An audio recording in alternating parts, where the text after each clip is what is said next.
أعوذ بالله السميع العليم من الشيطان الرجيم من همزه ونفخه ونفثه بسم الله الرحمن الرحيم الحمد لله رب العالمين والصلاة والسلام على رسولنا محمد وعلى آله وصحبه ومن والاه. So to start off, how was your weekend? How did you manage stress or challenges and whatever else came up? How could you have done things differently?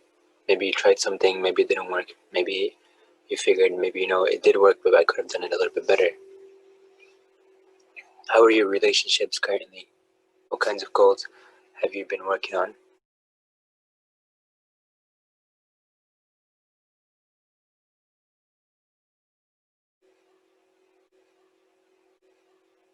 Today I'm going to give you, inshallah, more of a summary of what we've discussed so far, and I'm going to introduce some of the cases that we can look at. Obviously, those are not the only cases that we can look at. We can look at multiple other cases, but I also want to start, inshallah, having you guys give feedback on what kind of cases that we can look at, what kind of potential goals that you might have that you would like for us to sort of break down step by step, and then we'll go from there, inshallah. So I want to give you some examples of famous things, or maybe they're not as famous, but at the same time I also want to give you an opportunity so that you guys can come up with whatever it is that you would like more details on, or some sort of structure in terms of goal setting and so on for, and we'll go into details for that, inshallah. You don't have to give me specific personal things and stuff that if you don't feel comfortable, but you can give me whatever it is that you'd like more information on, or like if you want us to explore something, inshallah. So that's how we're going to go with today, or that's how we're going to navigate today, inshallah. So some quick reviews based on some things we've already done.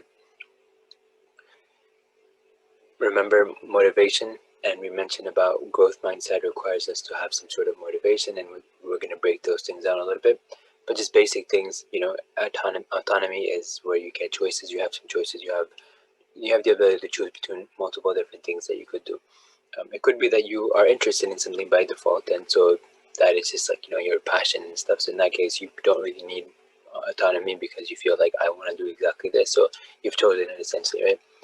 So that one option that was the only option that was available, that was also your passion. So in that case, but that's again, an exceptional case where your passion aligns with the singular choice that's available, or singular option that's available. But other times when you have some choices, it makes it a little bit easier for you to navigate. And we mentioned different examples, and for most Muslims, it's easy to connect to certain things. For example, you have the option to fast Mondays and Thursdays, sorry, but it's not required. It's just extra good deeds that you can get, inshallah, if you do it for the sake of Allah subhanahu wa ta'ala. Also, you have the option of choosing whichever surah that you want to recite, or whichever portion of the surah you would like to recite after Surah Al-Fatiha in your regular prayers and so on. Now, mastery we talked about as well, meaning you have the ability and you feel competent in terms of being able to do the thing. So it could be a perceived thing, or it could be an actual thing. Purpose, if you don't have a meaning attached to something, you're not going to be able to sustain, and we're talking about sustainability over here. And then discipline, making sure that you're constantly optimizing your procedures and processes in a way that is based on data and assessments and so on. And some common roadblocks, as we discussed a few of them. There's the capital T truth versus small t truth. There's a fixed and fluid mindset, fixed versus fluid mindset. You have to make sure that you align yourselves with capital T truths, but and always be flexible or fluid in terms of aligning yourself accordingly. Also, sometimes we have certain fears, meaning perceptions of or essentially their perceptions, right, of fear. Then these things could be, and I'm referring to fears over here that are perceived. There are other fears that are real, but then you just have to manage according to your risks and so on, whatever risks that you're willing to take and so on. And again, we mentioned that if you don't have a purpose, then that makes it very difficult for sustainability. And then we mentioned a little bit about where our mindsets or our worldviews are derived from, or what are they based on. And here are some examples that we talked about. These are again for previous things, so I'm just bringing it together for your reference. Okay, and this is what we finished with last time. So I want to just kind of summarize it really quick. And I sort of tried to color code it. And if I made a mistake, I'll go back and check it. But just I hope that this is clear. I sort of tried to color code it in a way where green represents a good, go ahead with it, and like red represents do not go, stop there, and kind of reevaluate things and stuff. So just quickly, we have 4 components to how we were looking at assessing the styles, the explanatory styles, and we mentioned one of them was permanence. Permanence refers to time in this case. Pervasiveness refers to space, as in like where in like different places in different categories we're perceiving whatever it is that we're perceiving. And then personalization is how we associate something, the causes of something. Are we associating causes to us or to other people, and what kind of causes are we attributing to whom? And then there's hope and hopelessness, hopefulness and hopelessness, and we talked about that a little bit. So really quickly in summary, optimists consider good to be a permanent thing. That's the default scenario. This is how things are for them. That's it. Bad is temporary, again referring to time, so it's temporary, right? It's not permanent. It's temporary. Sometimes like it can happen. It's an exception to the general default, but it is something that is temporary. This is how optimists view certain situations that happen. If anything good happens, they consider that to be the default. It's always that way. It's permanent. But if something bad happens, they consider that to be temporary. It's an exception to the general rule. Pessimists consider bad to be the permanent default scenario, and they consider any good that happens as something that's only short-lived. It's temporary. It's an exception to the general bad, right? The default bad. So this is how pessimists look at it. I'm saying, in this case, we should have a mindset of the optimist, which is green, because of the fact that this is how we're able to move forward and so on. Now, pervasiveness, this is in what categories or what aspects of life, or which aspects of life are we talking about, and how does a person perceive them, right? So the optimist considers the default being that everything is good. All my affairs are good. It's universally that everything is good. And bad is an exception, and it's a specific scenario. It's a very specific, it's a case-by-case thing, okay? In this particular case, yes, okay, I get it, it's bad. However, again, as with temporariness, in this case, you're talking about it specific. It's not going to be the same. It's not going to be in all my scenarios. Okay, like I got into an accident, let's say, and may Allah protect us from accidents and stuff, right? Let's say I got into an accident. It's not the end of the world, and it's not something that's going to affect everything else in my life. It's not just because one bad thing happened, everything else is going to be bad in my life as well, right? That's not how an optimist thinks. They say, okay, well, this is a case-by-case scenario. Yes, okay, I lost, let's say I was investing in something, and in one stock I lost some money, right? But it doesn't mean that everything in my life is going to go to ruins just because of the fact that I had one bad thing happen, right? And again, because they consider this bad to be temporary, then they don't really feel overwhelmed and so on. And then the pessimist considers everything everything is bad, pretty much. This is all my affairs in life are bad and stuff.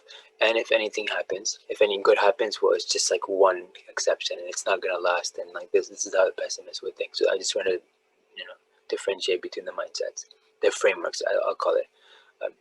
Okay, and then personalization.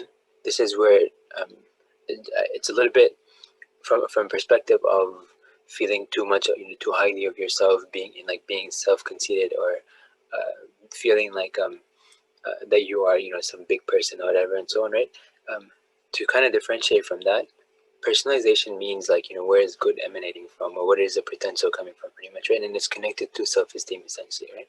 So the idea is that good is internal, meaning I have high self-esteem, like I'm able to do things and stuff like that. I have control over things essentially, right? I put hard work into something and stuff, so I'm going to attribute some sort of success to that. And if despite me putting in hard work, if something bad still happens, right, then it's something because of something that I didn't have control over. That's it. For example, if it starts like, let's say we planned everything and we did everything right and stuff, and let's say that it starts raining that day and we had an outside function and it was just like a surprise. That's it. Like we were expecting it not to rain and stuff, and suddenly it happened like this and stuff, right? Let's assume that we even like looked at the weather and stuff, and it was like a very little chance of anything happening and stuff, and so something happened like this where it started raining or whatever happened. Or let's say that maybe the lights went out, for example, because I don't know, whatever reason, just the lights went out. Or let's say that for example, there ended up being an accident that prevented people from coming on time or something like that, right? So you're gonna say that, okay, we did everything we could do, but things that happened that were bad happened that were out of our control. In other words, things that we didn't have control over had a role in this situation, and that's it. That we are not failures because um, things didn't go the way we wanted them to. That's not the scenario. It's something that we didn't have control over, and we're okay with that because we did whatever we were capable of doing. So this is what we mean by good is internal and bad is external. This is how an optimist thinks. Now, a person who's a pessimist is going to look at bad as the internal default scenario where this person feels about themselves like they're useless, they're like bad people and stuff, like everything goes wrong in their life and everything, and it's just about them. They must be bad people, and that's why everything bad is happening in their life, right? And good must be an exception, and it's something that's happening from outside, and it's not something that is in their control essentially. And this is sort of similar to the concept of learned helplessness. Like I really can't do anything and stuff, and things are just gonna happen. And I'm just, my life is just like this and stuff, and I just have to accept that my life is bad, and it's just about me. And anywhere I go, things are gonna be bad and stuff like that. And it's just attached to me, right? They're gonna attach bad to themselves. That's the internal aspect, and they're gonna consider good as something from the outside, and it's not because I had anything to do with it. Like it wasn't because of my planning, or it wasn't because of my goodness or whatever, or my good manners or whatever and stuff, that something good happened to me. It was just because it happened outside and it was just an exceptional case. I just got lucky or something like that. This is how they're going to think, right? So this is a pessimist. Um, and then when it comes to hope, a person who is optimist, who's an optimist, is this person is very hopeful. And a person who is a pessimist, therefore, is also hopeless, as in they don't really think that things are going to work out for them. Things are just bad. They're going to stay bad and stuff, and that's it. Now, notice I said, at the very beginning, optimist versus pessimist. It's a choice versus intention. It's choice and it's intentional, meaning I get to choose what I want to be. I get to choose how I perceive the world, right? And it is intentional, as in like I make a decision to be like this, and I keep going like this every single day. I decide to pick whichever possibility that I want that is going to align with my optimism or pessimism and whatever it might be. So I am saying here that pessimism and optimism is a matter of choice, and you continue making the deliberate choice every single day, and that's where intentions come in, right? So you can frame that, you can differentiate that, you can do whatever it is that you want to do as you proceed, right? So going back to this right here, worldview and like mindset, how is that formed? We talked about these things, and these are data points that can eventually build up to become your lines of best fit. And this is where an optimist can come in and a pessimist might come in.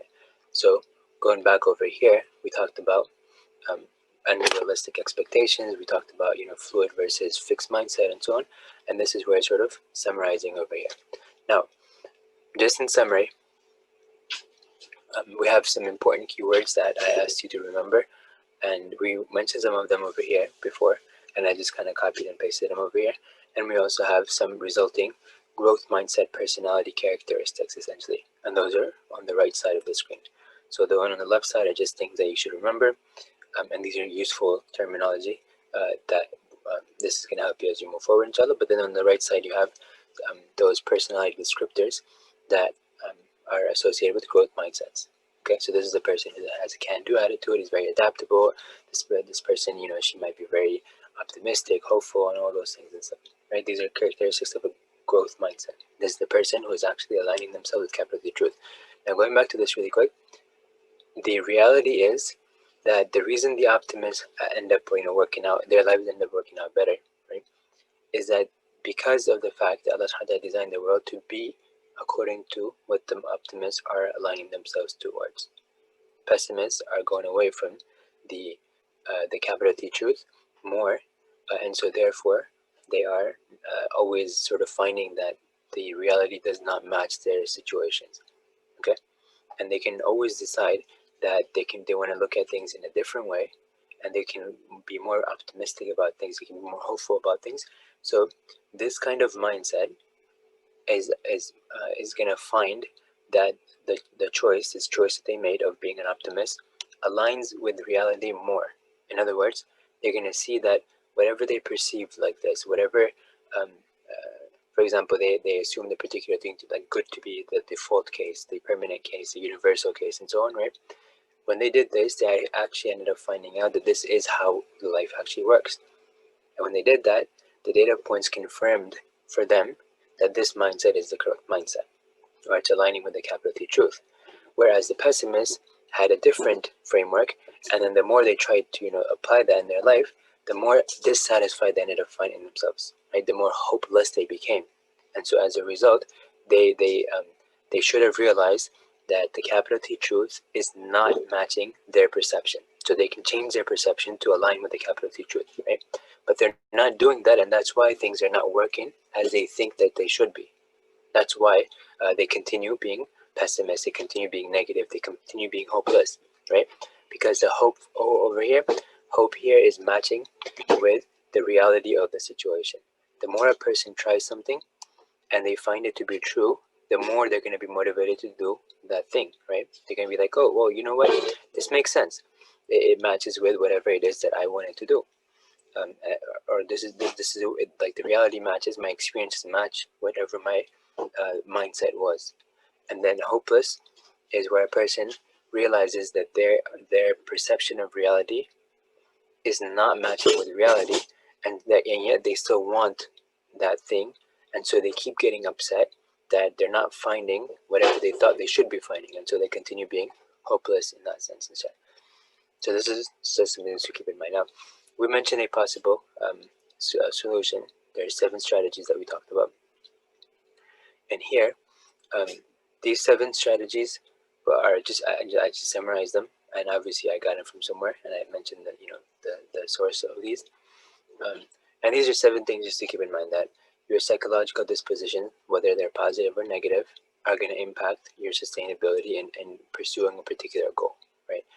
And then a sense of urgency, if it has some consequences, and that are powerful consequences, hard consequences, for example, maybe they're quantitative or whatever, then they're also going to have these kinds of, they're going to have an impact on whether you're able to sustain things or not, sustain your habits or not. Then there's also the idea of positive attitude. And if you don't have a positive attitude, you're not going to be able to sustain something. So it is also intentional. This goes back to what I was saying about how you frame things, right? And you're going to find that when your framing matches reality, you're going to keep being more hopeful, and you're going to be more motivated and stuff. But if your framing is incorrect, it's not encompassing everything, then it's going to be overwhelming and so on, and you're going to start eventually giving up. Now, if you go to the next part of it, which is the instructive or constructive feedback, if you have somebody that's giving you this, or if you're giving this to yourself because you're analyzing how you were doing things and stuff, right, then this is going to also give you an understanding, or this is also going to help you sustain or continue doing whatever it is that you want to do. If you don't have that, if you have negative stuff, right, then in that case you may get overwhelmed and you might not actually continue forward. So being careful over here in terms of how you proceed is going to be very powerful. And then social support, if you have some friends and family members, whoever, or other people that you might feel that you get motivated by being around, for example, or them knowing certain things about you. Although you shouldn't do it for people, obviously we're doing it for the sake of Allah subhanahu wa ta'ala, but having the support system around you, of your friends and family and so on, can be useful. And that's one of the reasons we have a jama'ah. We go to Jumu'ah, for example, it's all everyone coming together. We go to various congregational prayers and stuff. It's people coming together. It's a motivated thing. It's helping each other stay motivated. When you fast in Ramadan together and stuff, it motivates you more than if you were to fast alone. Let's say you decided to fast on a Monday, right, and you don't know other people that are doing it or whatever, then it's a little bit more difficult that way. Likewise, for educational material, if you have material, then you should use it for your benefit towards whatever goals that you're trying to achieve. So the more education you have, the more it's going to help you, inshallah. Of course, in this case, I mean like education that helps you get towards your goal. Then it helps you in terms of new strategies and things like that that can help you in terms of sustainability, in terms of adaptation, and so on. So just education in general. A lot of people, when you get certifications, a lot of certifications require you to have continuing education units.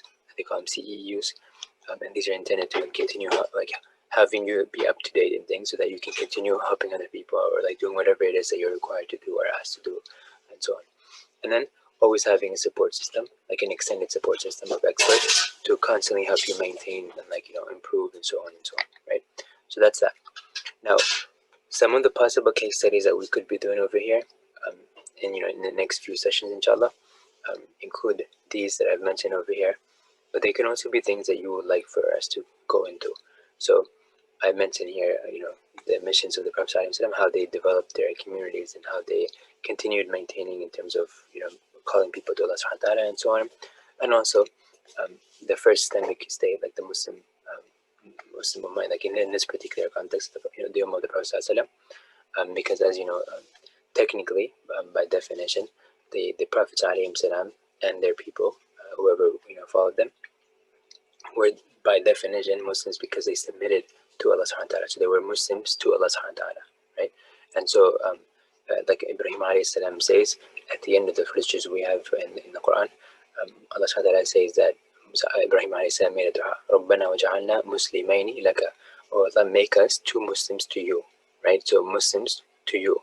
He's saying, oh Allah, make us two Muslims to you. Two Muslims because it was him and his son Ismail alayhi salam, and he was making this dua when they had established the foundations of the Kaaba. And so over here he's making that dua, so we know that he was by definition Muslim because they submitted. Muslim by definition means submit. So if you are not submitting to Allah subhanahu wa ta'ala's rules and commands and whatever, then you are not by definition, by literal definition, you're not a Muslim. Obviously there's like the Sharia definition and stuff, and what is the minimum requirement for for being a Muslim and so on and so on. But I'm talking about the literal definition of the word Silm or Taslim or Muslim in this context, and what word Islam means. So that's why I'm saying this Ummah, because where I'm referring back to the Prophet ﷺ, so that's why I'm saying Medina. In this Ummah, it was Medina, the first Islamic state essentially.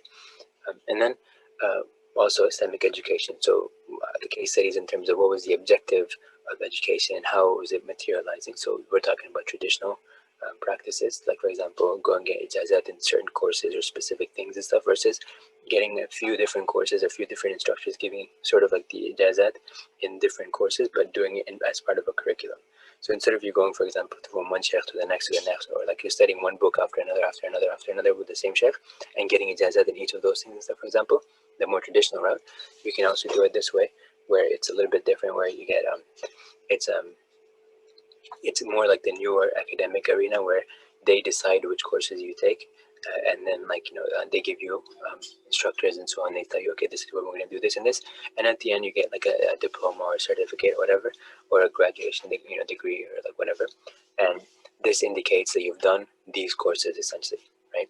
As opposed to you doing the same exact thing, getting individual ijazat for different courses. Here now they're saying that, okay, this diploma, this degree is certifying that you have completed these particular courses from this institution, and that's the end of that, right? So it's the same thing as traditional, but it's just saying that, okay, these are the specific courses this person has taken, and everyone is going to take these courses, as opposed to taking other courses they could have taken individually or whatever else and stuff, right? So that's the only difference between, or that's the main difference between these things and stuff. So what was the goal behind that and stuff? Why is it that there's certain, why is there certain universities, for example, Islamic University of Medina or Al-Azhar, for example, what is the difference between that? So this is just something to keep in mind, like what are the objectives behind it and stuff. So goal-based, sort of like going towards particular goals. For example, one could say that if a person is confused, for example, how to proceed, then they can go to a university, and the university will just guide them through certain courses, and then they graduate with a certain degree, and that's it, right? Whereas when they get to the PhD level, it's a little bit different, because you get to decide a little bit more, and your PhD, each of the people have like some person that kind of like helps them, like a mentor or something like that, or advisor. They usually call them advisors.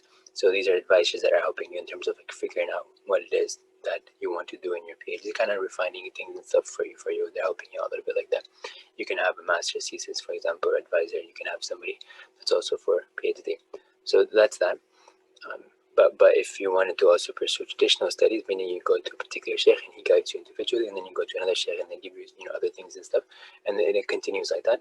You can also do it like that. Now you might end up getting the same or more information than the typical, academic route, quote unquote, academic route.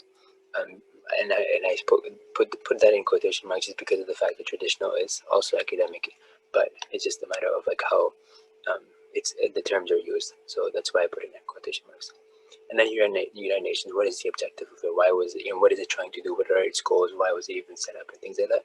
This is a case study that we can do, and in terms of how their strategic plans are materializing or how they're progressing and so on. And then also the World Health Organization. Who, right? What is their objective, and are they achieving their goals? Like, what are the systems they have in place to actually achieve the goals that they have set? Likewise, for the COVID-19 strategy around the world, how do the different leaders navigate this crisis, and how do they come up with strategies and so on? But also understanding that they have multiple goals, and how do you address multiple goals? Like, for example, the lives of people is one, definitely like one underlying, but the biggest goal is one of the biggest goals that they have, right? But the economy is also another goal, and other things are also other goals and stuff. So it is something where things get really complicated and sophisticated. And so how did they navigate this, and how did that impact certain things and stuff? So it's not just lives are definitely one of the biggest metrics, and so one of the most weightiest metrics, but they're not the only metrics that people have to consider, right? So keeping that in mind is also very important, because there's also the idea of mental health, for example, because if now whether we agree or disagree with how many people pursue things and stuff, ultimately we do understand that there are multiple different things that need to be weighed, and economy is one of those things. So if, for example, President Trump says that, and by no means am I condemning him or affirming him, or saying that he did good or bad or whatever. This is not like a political thing. This is just more of an assessment of, okay, when he mentioned, for example, about he didn't want people to panic in one of the earlier recordings that he had with the journalist, right? When he mentioned that he didn't want people to panic and he knew about the dangers of it and so on, as you know, there was a recording that was released and so on from earlier on in the COVID-19 crisis, where he mentioned this. But ultimately, that is something that people do consider. It's the reaction, and if people find out and they feel like things are going wrong and stuff, the economy is going to collapse because people are going to pull their money out from the stock markets and other things and stuff like that, and so they're going to that panic is going to cause a lot of issues that could have a long-term impact, where economies will take a lot longer to get better. However, there's also the likelihood of people and stuff, and if people are dying and you're not taking the right measures and stuff like that, then that could also be detrimental. So it is a very it's a multifaceted discussion, and it's not fair to discuss it with one aspect. And I'm not saying that people are discussing it like that. I'm just making a statement that we need to address all or as many sides as possible. And it is something that's a very difficult scenario, or a very difficult context to navigate. And obviously, like me, for example, I wouldn't be able to just sit here on my own and try to figure out the solutions to all these things and stuff, right? You have to come up with, you have to work with a lot of different people and stuff. You have to sit down with experts, and you have to sit down with multiple stakeholders and stuff to try to figure out what are all the things that are at stake here, and then come up with the best possible strategies moving forward. So just some things to keep in mind here. Like I said, this is I'm not leaning towards it. I'm not endorsing anyone specifically. I'm just making statements as in these are some things that would be if you wanted to be fair, non-partisan. These are some things that you would actually consider and so on. Okay, and then Masajid in America. Pretty much, how did they start up? What is the objective? If you look at their constitutions, for example, or bylaws, you're going to notice some of this, some of the objectives and goals that they've had, and you can, know in the context, you can understand why they've had these, why they had these goals and objectives and so on. In some cases, they might have different goals and objectives. In some cases, they might have similar ones, right? So it depends on the situation, the context, and so on. So how did they go in their particular context, coming up with some particular things? Sometimes they made mistakes, sometimes they didn't make mistakes. They got these things right. So again, you have to do a case by case and stuff. So that's important to understand over here.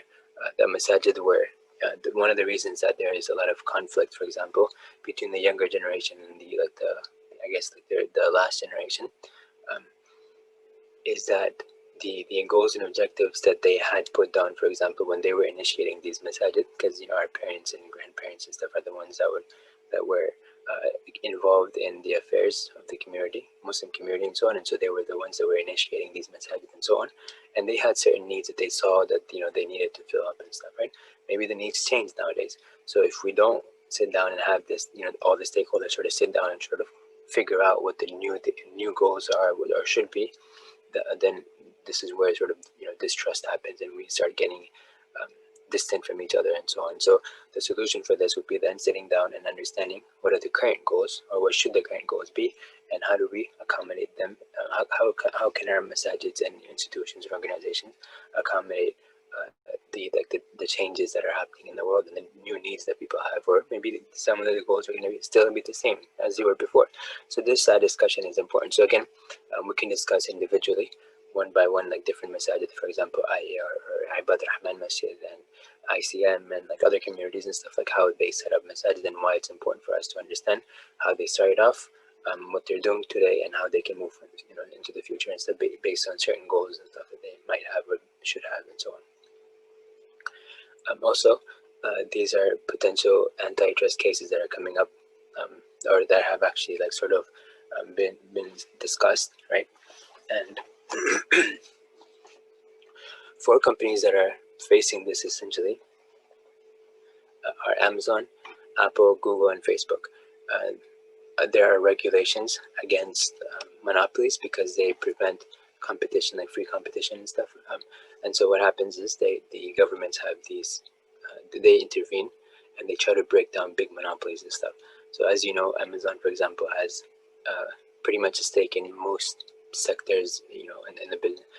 When they acquired Whole Foods, and when they started working on like their AWS system, and when they got into like multiple other things and stuff, they're doing deliveries, they're doing like multiple things and stuff.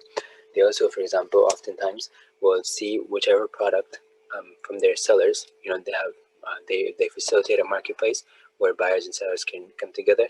So if some sellers, if their sellers are doing really well, then Amazon might come in with their own brand and present the same product essentially, right? Because they'll say, look, this product is selling really well, and they'll eventually also try to drive traffic to their product over the competitor's product. So they copy another competitor's product, the competitor who was making a lot of sales, for example, on their platform. But now they're like, okay, well, this person is making a lot of money, we can also make money. So they go back and find the product that's like it, and they put their brand on it, and they start selling, and then they start directing traffic and reviews and things like that to their particular products. Okay, which then leads to the person who initially came up with the idea or whatever, or whoever the original brand was and stuff, right? They're gonna start losing sales and stuff, and Amazon essentially stole that, and so now there is not free competition because Amazon is sort of um, taking the data that's coming in from these sellers and using it for their own advantage and stuff, and they're preventing other people from getting access to this kind of market and stuff, right? So this would be something where Amazon could take a hit, and Amazon could lose some of their consolidated infrastructures, or like companies and stuff that are running under them, for example, or whatever departments that they might have that are in violation of these kinds of antitrust laws and things like that. Same thing with Google, for example. Google can drive traffic to, it can make it so that other websites are not able to get traffic. It can make it so YouTube and Google become like the sources of like ad revenue, or not ads, right? Where companies have to go through them, and the prices might go really high up because there's a like, it's a monopoly and they can do whatever they want because there's a need for it, and there isn't an alternative that they can like other people can go to, so the prices would stay down because of competition. So what happens is, what could happen, for example, that's being discussed right now, is that maybe YouTube would be taken away from Google, and they would be split into two companies or two separate groups and stuff, right? So that it's not under one group and stuff. So then now there can be competition and stuff, because if you don't want to get ads through Google, you can get it from YouTube, for example, and it'd be a separate competitor and stuff.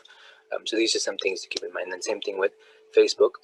And as you know, some of these social media platforms and stuff, like for example, Snapchat and Instagram and so on, are usually connected to bigger companies and so on. So just keep in mind that over here, Facebook can also take a hit. For example, WhatsApp is part of Facebook, and some other ones are part of Facebook. So what would happen is that they would disconnect them and have them be separate, competitors and stuff, instead of under the same umbrella. So these are some things that we can discuss in terms of what's the objective of antitrust cases, antitrust laws, and how are they addressing them and so on, and how are different players playing out in these scenarios.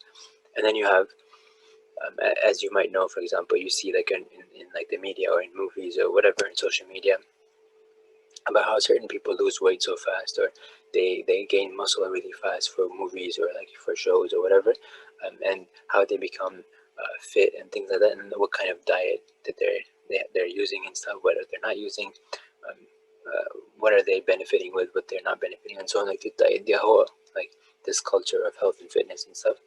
Um, we can look into that in terms of objectives and how they navigate it. What are different scenarios out there? What are different diets? Do they work? Do they not work? Are they myths? Are they not myths? Whatever, what is going on with those things? We can discuss that as well. We can also look at, for example, if somebody is interested in doing any of these things, if they have a particular goal in mind. For example, if somebody wants to lose weight, or if they want to gain certain muscle, if they want to get better at a particular sport, or if they want to eat healthier, whatever, we can look at that. Obviously, I'm going to be sourcing, like for this stuff, I'm going to be sourcing for my certification that I got in these areas, in fitness, nutrition, as a personal trainer and nutritionist and so on. I'm going to be using strategies from there, inshallah. So again, this is up to you guys and stuff, also in terms of if you want us to pursue this way or not. Also, mental and psychological wellness. Again, there are particular goals. How is the psychologists, psychiatrists, psychotherapists, and so on, how are they addressing these issues that are of mental and physical, mental and I'm going to include emotional well-being, psychological well-being, and so on, right? How are they approaching that? What kind of strategies that they're using, and so on, and how can, if somebody is having certain issues, how can they navigate in these contexts and stuff? So again, I'm going to be pulling from my certifications and training and this kind of stuff.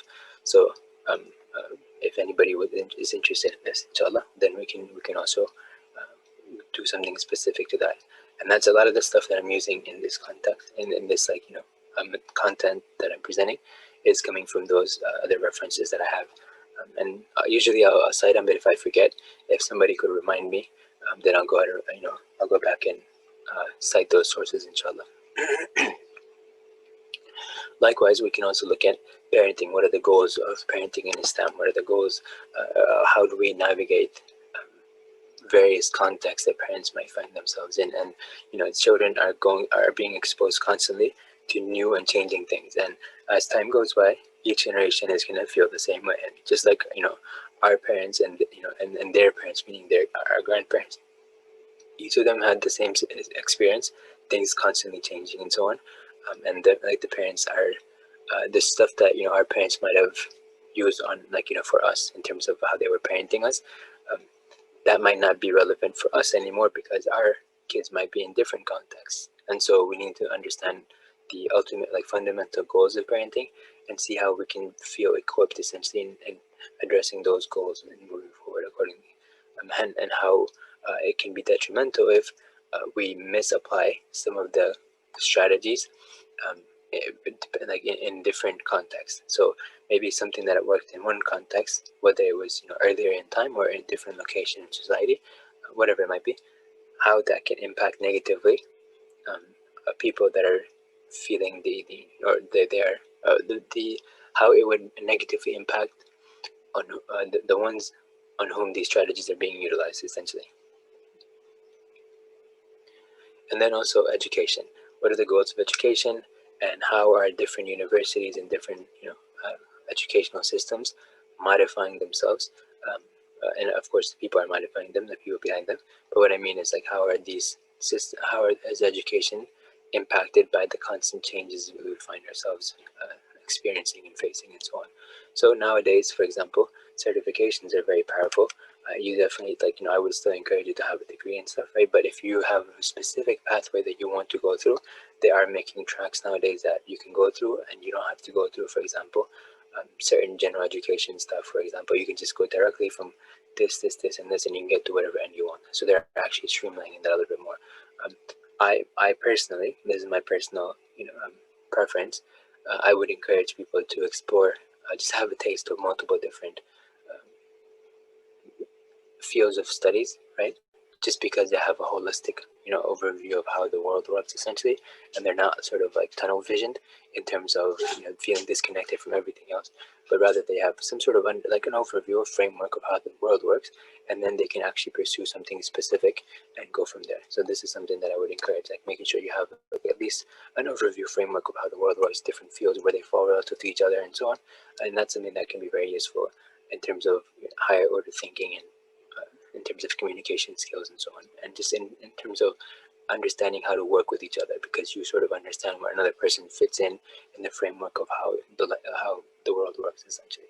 So with that, some takeaways really quick are that we should try our best to make sure that we have a growth mindset, and if we don't have that mindset, then we'll be our goals are not going to be usually achievable. If we have a very fixed mindset that looks like um, and I don't mean fixed as in the growth mindset is a fixed mindset. It definitely is, but if you consider it in that way, it can be considered a fixed mindset. But what I mean is more like a where you feel like nothing can change, and like, nothing can change, meaning like I can't change myself, and like the world is gonna remain like constant. Everything about the world is gonna remain the same and stuff, and like nothing is gonna ever change, and like everything is the same across the board and stuff, and being like that, I like blanket statements essentially. So I don't mean um, I don't mean the general thing about like everyone should have a growth mindset, and that mindset, the general training, like the steps and like the framework and stuff is fixed. What I mean is more inside that framework, where a person sort of decides that no matter what I do, nothing is going to happen the way I want it, or things like that, right? So having a fluid mindset, adapting to the norms and stuff like that, adapting to your context and stuff is something that I am referring to over here, and I'm referring again to match reality, and not adapting to whatever, and to not adapting like like a blanket adaptation. Meaning, you should always focus on capital T truth, meaning reality, as opposed to small t truth, and that's the objective here. And the objective is not to adapt to the context completely, because that would mean that if you're living in a society that's corrupt, that you just adapt and become corrupt as well, right? That's not what I'm saying over here. So I hope these things are making sense. Okay, so takeaway again, summary: make sure you have a growth mindset. If you have a growth mindset, then inshallah you're going to be able to grow. And if you don't have a growth mindset, then your growth is going to be uh, impacted negatively. I'll say it like that. And if you have any specific things that you would like to go over in terms of like goal setting, and if you have a goal in mind and you'd like for us to break it down step by step and so on, then you can give us some details, and we can come up with a plan bi'idhnillah and present that and kind of go over like the justification of each step based on your description of it, inshallah.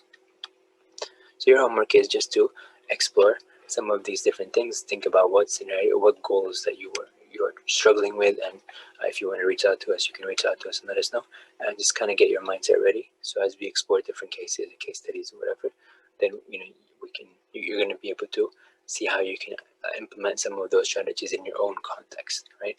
You can also give us case studies that I haven't listed there, and you would like for us to explore. We can also study those, inshallah, and go accordingly.